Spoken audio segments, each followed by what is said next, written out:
বিকাশৰ 12 দিনত অসমৰ বিভিন্ন জিলালৈ যাওঁতে মোক বহুত ল'ৰা ছোৱালীয়ে প্ৰশ্ন কৰিছে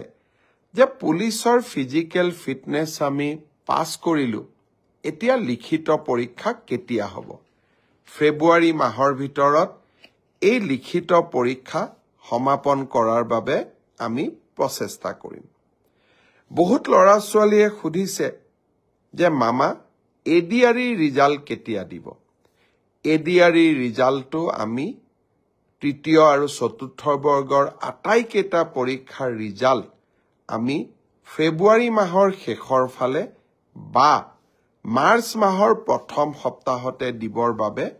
আমি চেষ্টা কৰিম ইতিমধ্যে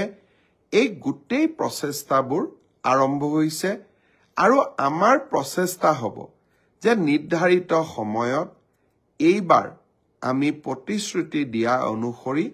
30,000 নিযুক্তি আমি যাতে সমাপন কৰিব পাৰো বহুত ল'ৰা ছোৱালীয়ে সুধিছে যে মামা এডিআৰই ৰিজাল্ট কেতিয়া দিব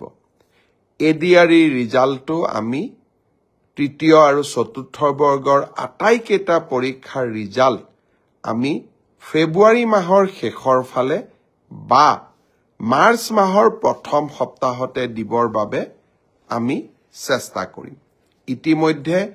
এই গোটেই প্ৰচেষ্টাবোৰ আৰম্ভ হৈছে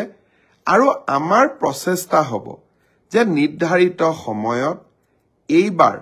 আমি প্ৰতিশ্ৰুতি দিয়া অনুসৰি 30,000 নিযুক্তি